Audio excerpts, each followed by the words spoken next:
for you all. Our first speaker is Mr. Randall Crosby. Here's my intro. Randall Crosby has been a Toastmaster for 2.5 years. He is excited to share his story of successes and challenges as a person who is blind and also is a business person.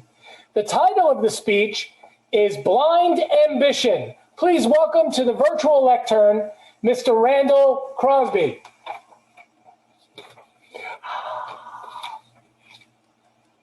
In 1988, I was 27 years old, looking at myself in the mirror, realizing I have a problem. I'll be facing some real challenges in my future. What's the problem? I had become legally bald. Mr. Toastmaster, fellow Toastmasters, and guests, you may laugh about this, but it's a real problem. I lost my hair, 27 years old, in the prime of my life. Now, I had become legally blind that same year. I'd lost my sight, but that's just my sight. I knew about the Rehabilitation Center for the Blind and how they would help me with my blindness in the future. But what about my hair? Where is the Rehabilitation Center for the Bald? I want to take you back to when I was 8 years old, where it all started. I was running on a sidewalk, racing my brother, 8 o'clock at night. I was just your normal 8-year-old kid like any kid, wanting to run around and play in the neighborhood. Unfortunately, on that evening, they strategically placed a telephone pole in the middle of the sidewalk. We all know that telephone pole. It's the one you have to walk around. I ran into that pole head first. I never saw it. I knocked myself out. I'm waking up on my living room sofa with my parents, looking down at me as an 8-year-old kid with their eyes wide open, wondering what's the matter with this kid. He can't identify a telephone pole. After a few visits to doctors, they determined I have a condition called retinitis pigmentosa, also known as RP. It eventually causes blindness. Now I've been totally blind for the past 12 years.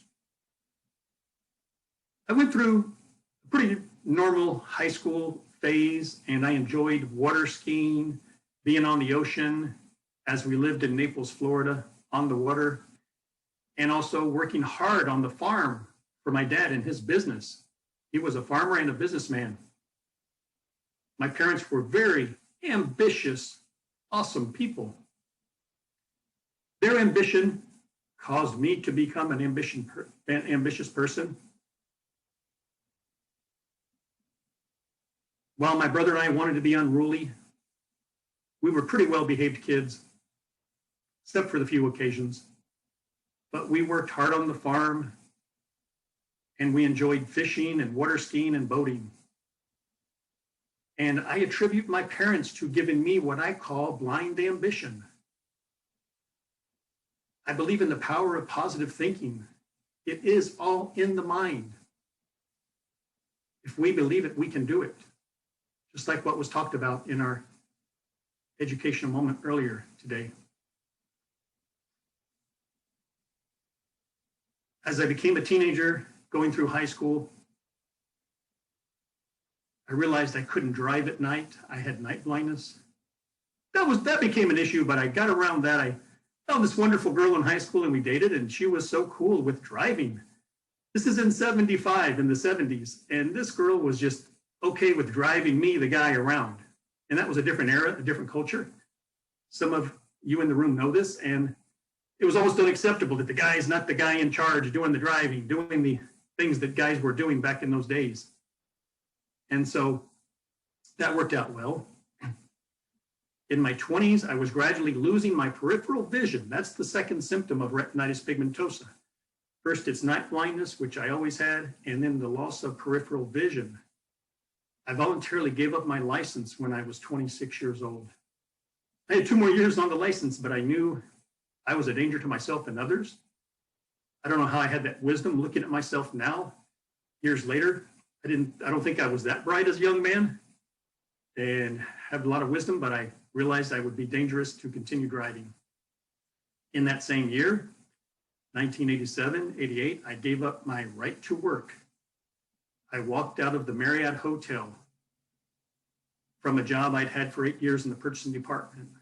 My dream at that time was to climb the corporate ladder with Marriott Corporation and become one of those big time managers, make the big bucks, make the money, and retire when I got really old later, because I was 27 years old. I figured, well, when I'm 45 and really old, I'll retire with all the millions of dollars I've made in my wonderful job at Marriott Hotel. But then life happens. The dream gets crushed. I walked out of Marriott Hotel, 27 years old, knowing I'd never have a job again. Thankfully, I was wrong. I resigned myself to being at home for a year and a half on disability leave while my wife, Patty, worked extra shifts and extra hours at the same Marriott Hotel. She worked in food service. She was barely home. I was home with our 2 children that were still in diapers and drinking bottles, and I was caring for them. And it turns out it was a blessing in disguise, because now I'm very closely bonded with my kids because of that.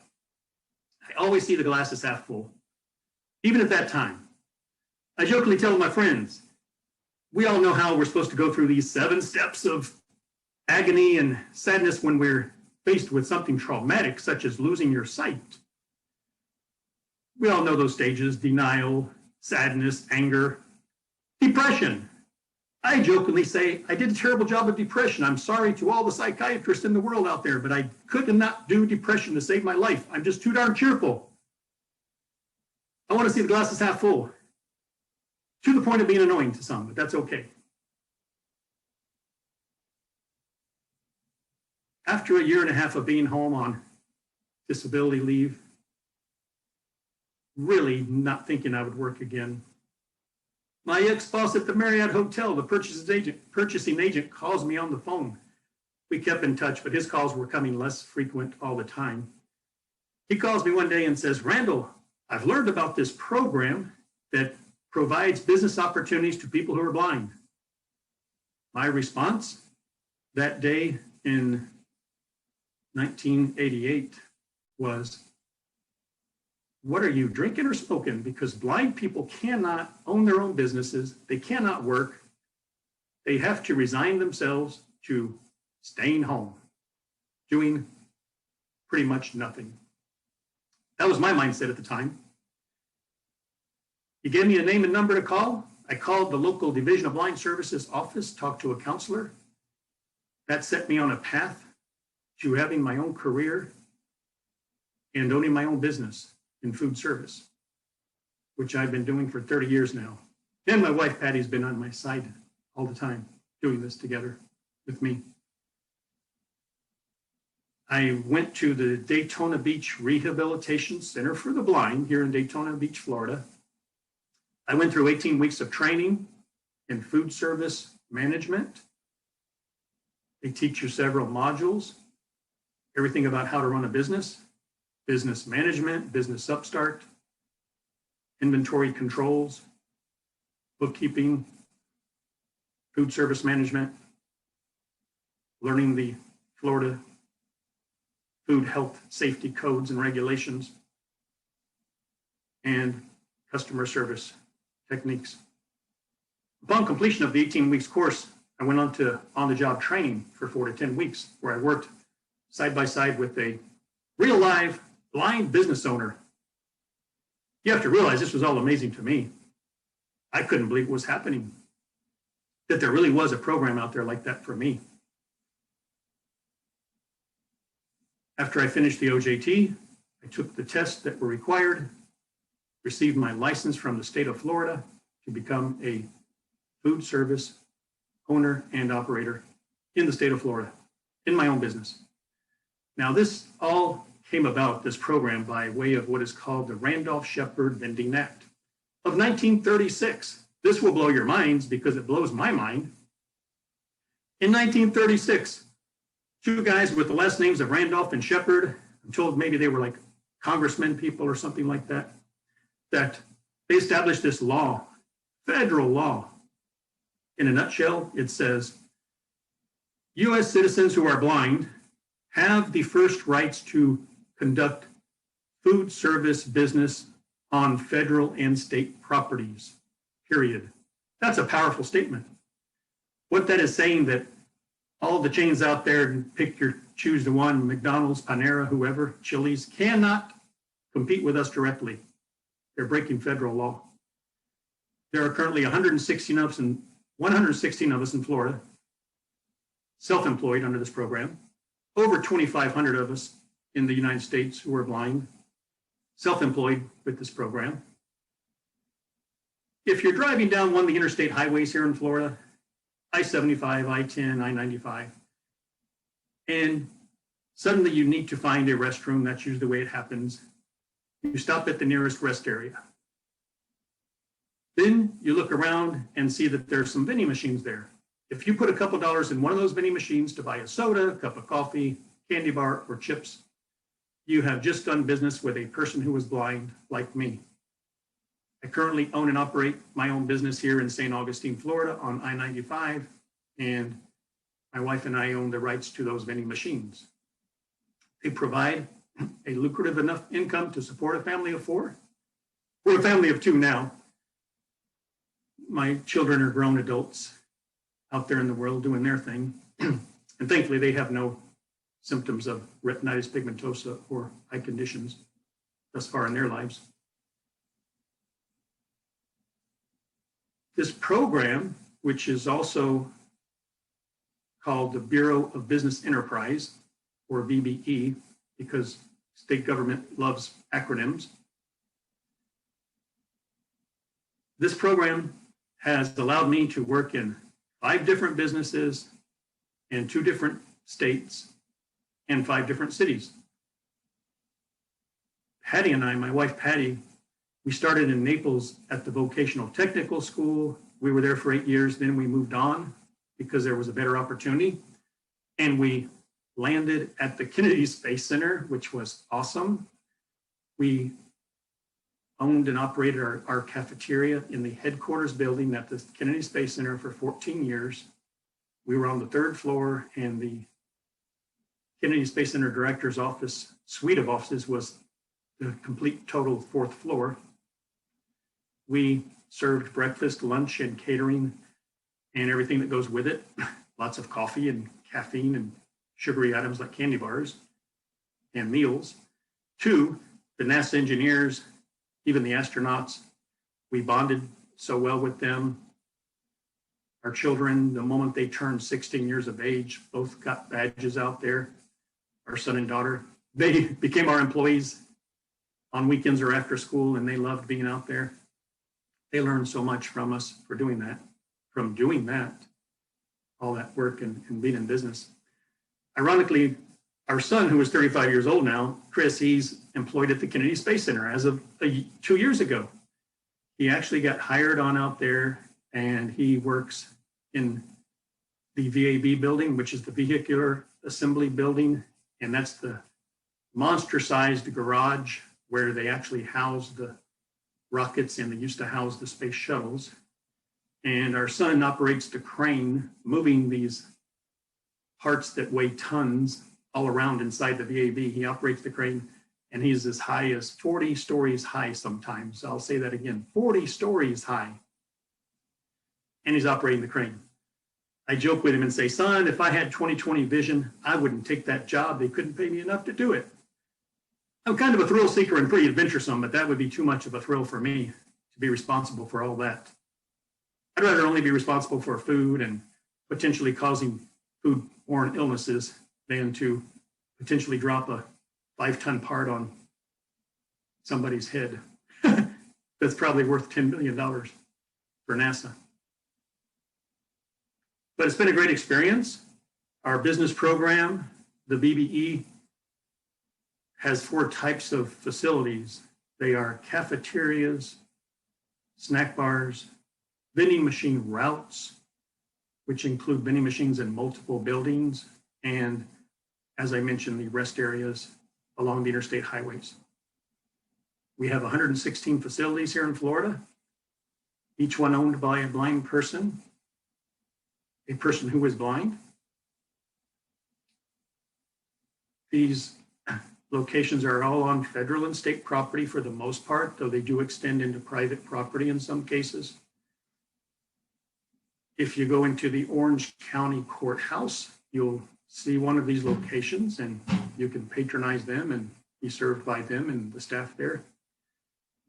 We're in a lot of courthouses, county buildings, state and federal, because we extend into the county and municipalities as well.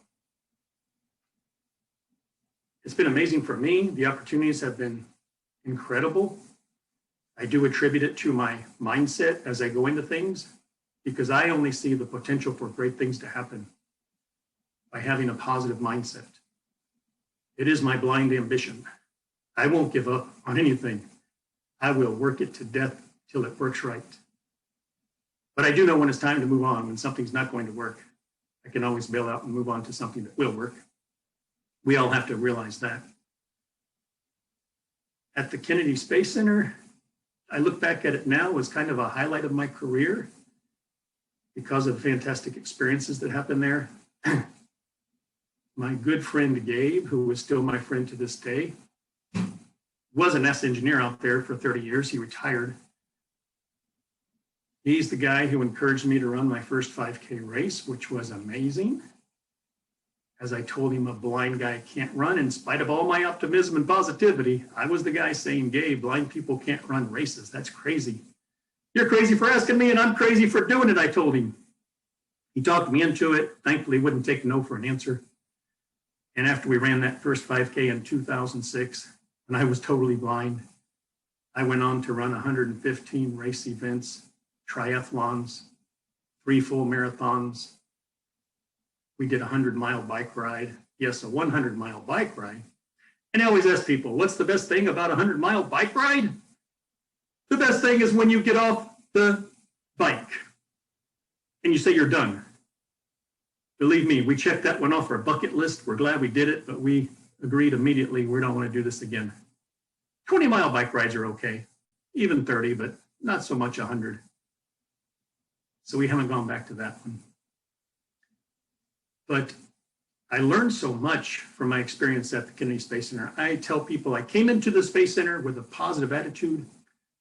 I left 14 years later with an amazing, super positive attitude because of the people I met. Men and women who every day work on sending other men and women into space. How amazing is that? I was surrounded by them and their positive way of thinking, the can-do attitude. My other friend Chaz introduced me to rock climbing. And I, again, as a totally blind person, did a 100-foot rock climb on the Tennessee Wall in Chattanooga, just outside of Chattanooga, Tennessee. It's called the T-Wall. It's a rock climbing mecca, even for rock climbers. And while I was more unruly in those days than I am now, I've kind of mellowed out and decided no more rock climbing now at this point. But that was an amazing, I have pictures of it, and I showed the picture to one of my friends after we came back home to the Space Center area from Chattanooga. It's a picture of me with the other friend that was with us, and he's above me about 10 feet, and I'm about 60 feet high up on the rock wall, and all you see is air and the wonderful potential of falling 60 feet. And my friend looks at it and he says, Randall, you should be glad you can't see this. If you could have seen what you were doing, you may not have done it. And I thought about that. I said, that's pretty remarkable. That's really profound. There may be some truth in that.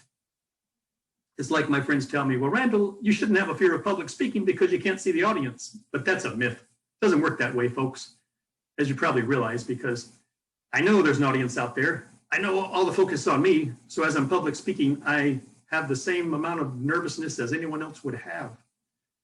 But I do love overcoming obstacles, overcoming challenges, facing fear of what I can't do, or I should correct myself and say what I'm being told by society that I can't do. Society tells us what we can't do, right? Then we make it up in our own minds. Oh, I can't do this. I can't do that. I'm so afraid. I'd be afraid to do that. How can you do that? I have the same fear as anyone else, but I've learned to put my fears in a department. Put it over here on the side. And now let's get on with it. Let's do it. Let's make it happen. And that served me well in my years, in my career, and in my personal life. The business program provides a median income to people who are blind. The median income in Florida is $79,000. Now, out of those 116 people, there's a good percentage of them that are only doing maybe making $30,000, $25,000 a year. Yellow. Goodbye. Because they're in a situation where their business is not that lucrative or not that available to people. It's based on the location, based on your tenure in the program, your motivation, your hard work ethic or not so hard work ethic. It's definitely a reward system that the harder you work, the higher you climb into the ladder and have success. So there are other blind operators who do above the $79,000 a year. These are real serious businesses that provide real services to the public, and it's worked out very well. It's allowed us who are blind to be employed, even self-employed, to determine our own destiny based on how much we want to do. There is 70% unemployment in the blind community. That's a staggering number. We get concerned about 8% unemployment in the country or 10% unemployment in the country. We don't want to see those numbers going high in the country. Yet for the blind community, unemployment is 70%. I am one of 30% of the people who are blind that can actually say I have a job.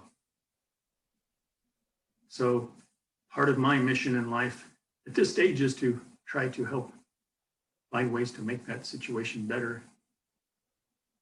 I'll be speaking and addressing the students here in St. Augustine, Florida at the Florida School for Deaf and Blind next month, and I'm very excited about this. Toastmasters has helped me prepare for this. I spoke to the students last year prior to the COVID situation and spoke to them in person, and it was amazing to speak to those students. Red. A sense of hope that they can do what I've done. I want to share my blind ambition with them.